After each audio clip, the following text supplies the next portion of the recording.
Explain करें, लोगों को भी जरा थोड़ा समझ आना चाहिए कि भाई क्यों ये टैक्स के अगेंस्ट हम लोग आवाज़ उठा रहे हैं, जबकि अगर कहीं पे देखा जाए तो बीक इन ई कॉमर्स इंडस्ट्री हमें थोड़ा सा कहीं ना कहीं से फायदा लूप होल भी नजर आ रहा है, बट हम फिर भी क्यों आवाज़ उठा रहे हैं, किसके लिए उठा रहे हैं, तो वो क्या डिफरेंस होगा। ब्रांड्स ऑलरेडी 18% टैक्स दे रहे हैं, उनमें तो कोई टैक्स ही नहीं लगा, तो फिर उनको क्या जरूरत है। छोटा जो वेंडर है वो कैसे डिफरेंशिएट है और उसके ऊपर इस टैक्स का क्या असर होने वाला है? देखिए उसमें ना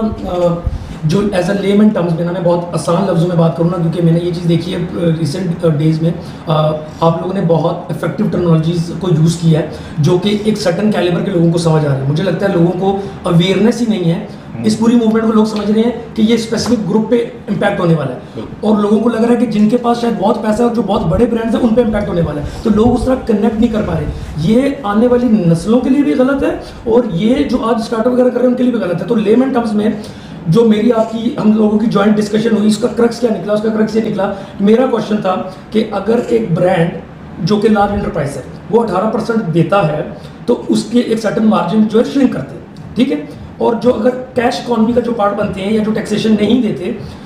तो वो उनके पास मार्जिन देने का चांस ज़्यादा है। लेकिन विद म्यूचुअल कोऑर्डिनेशन या डिस्कशन हमें जो पता चला कि अगर एक लार्ज स्केल पे जो प्रोडक्शन होती है उसमें जो आपकी कॉस्ट ऑफ प्रोडक्शन है वो कम हो जाती है, लेकिन जो स्टार्टअप बेचारा कहीं से प्रिक्योर कर रहा है, जैसे एग्जांपल शालमी से ला रहा है, ड्रॉप शिप कर रहा है, वो कर रहा है, उसके मार्जिन ही इतने नहीं है कि वो अगर 18% देगा तो उसके बाद उसके पास अपना कुछ बचेगा ही नहीं, क्योंकि वो प्रिक्योर जो कर रहा है वो महंगा कर रहा है, ठीक है। और फिर उस पर हमने जो डिस्कशन की एक मुत्तफिका तौर पर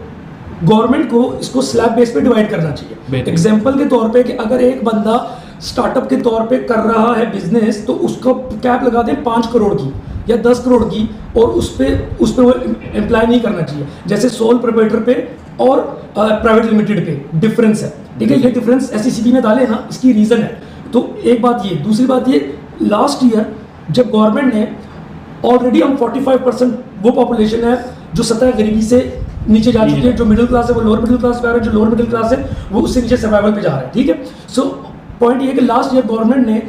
जब सैलरी पे जो टैक्स लगाया वो जो मिनिमम स्लैब पे भी बढ़ा दिया, लाख के ऊपर 5000 कर दिया, इस तरह कर दिया, तो जो लोग ऑलरेडी बिजली का बिल नहीं दे पा रहे, बिजली महंगी हो रही है, कम्यूट नहीं कर पा रहे, और रेंटल महंगे हो रहे, रेंट नहीं दे पा रहे, तो इस साल गवर्नमेंट की अच्छी मूव थी कि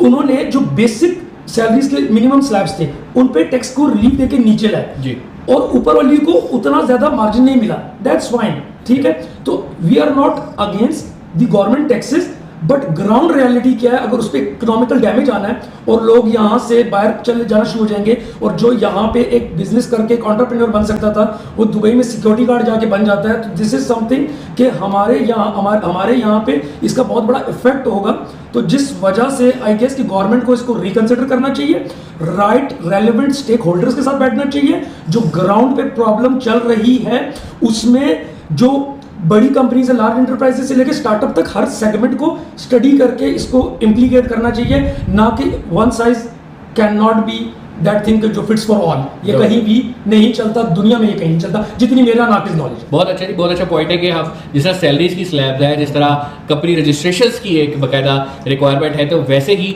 हर ई कॉमर्स ब्रांड या ऑनलाइन शॉपिंग पे आने वाला ब्रांड जो कि स्टार्ट कर रहा है उसकी एक वैल्यू देगी और उसकी वैल्यू के हिसाब से उसका टैक्स लगना चाहिए। बहुत ज़बरदस्त दिख रहा है। और भाई माशाल्लाह